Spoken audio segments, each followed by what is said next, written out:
So, let's talk about Blackwater. This was the private military company that became one of the most powerful and definitely one of the most controversial forces in the entire Iraq War. We're going to break down their story, using Jeremy Scahill's incredible investigation as our guide. We'll look at how this private army got so powerful and dig into the one incident that really blew the whole thing wide open. And it really all starts here, with these words from a man who is right there on the ground.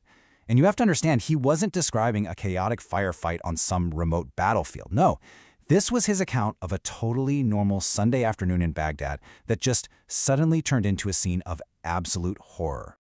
And this number, this is what's at the very heart of the story. 17.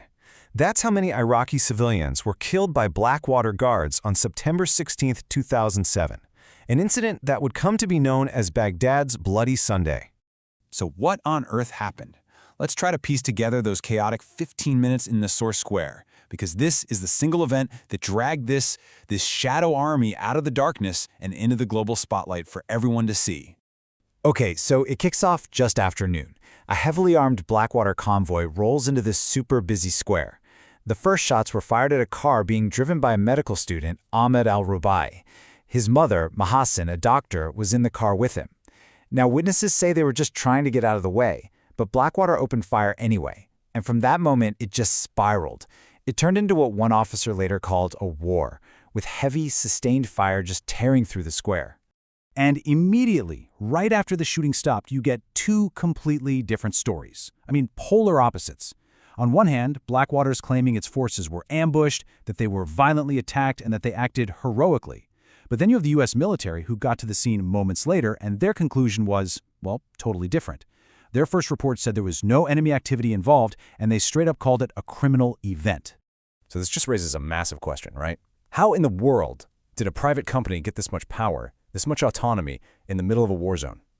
To really get that, you have to rewind a bit and look at the whole ideology that allowed them to exist in the first place. And this quote, this is everything. It was from Defense Secretary Donald Rumsfeld. And the most important part? He said it on September 10, 2001, the day before 9/11. He was basically declaring war not on some foreign enemy, but on the Pentagon itself. He was pushing for this vision where private companies would handle core military jobs. And of course, after 9/11, that vision got put on the fast track. And the result? Well, it was staggering. Just look at these numbers. In 2001, Blackwater's federal contracts were less than $1 million. By 2007, that number had skyrocketed past $1 billion. This wasn't just growth, you know? It was an absolute explosion, and it was almost entirely fueled by the wars in Afghanistan and Iraq. Okay, so let's get into the business of war. What did this whole privatized force actually look like on the ground? And maybe more importantly, what was it costing the American taxpayer? This is one of those stats that just stops you in your tracks. By 2007, there were more private contractors in Iraq on the U.S. payroll than there were actual U.S. soldiers. Think about that for a second. The U.S. military had kind of become the junior partner in its own occupation. And the price tag? A single Blackwater guard was costing taxpayers over $400,000 a year. That is more than 6 times the cost of a U.S. Army sergeant. The money was so good that even the Secretary of Defense was worried it was luring highly trained soldiers right out of the military. So you have all this money, all this power, but there was one huge thing missing from the equation: accountability. And that brings us to the legal gray zone, this weird bubble that basically put these private soldiers above any real law.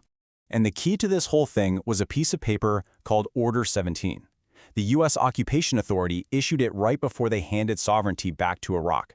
And what it did was grant all private contractors total immunity from Iraqi law. It was basically a get-out-of-jail-free card. No matter what they did, they could not be tried in an Iraqi court. And this, as you can imagine, created a pattern of zero consequences. Not one single contractor was prosecuted for a crime against an Iraqi in the first 5 years of the war. Take this insane example. On Christmas Eve 2006, an off-duty Blackwater guy killed an Iraqi vice president's bodyguard. What happened? He was just flown out of the country, fired, and then later rehired by another contractor. Often the State Department solution was just to tell Blackwater to pay the families to make the whole problem go away.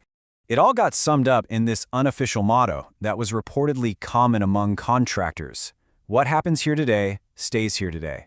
For these private soldiers in Iraq, it was basically a license to operate without any fear of real consequences. All right, so let's pull the lens back a bit. This is bigger than just Blackwater, right? What does all of this mean?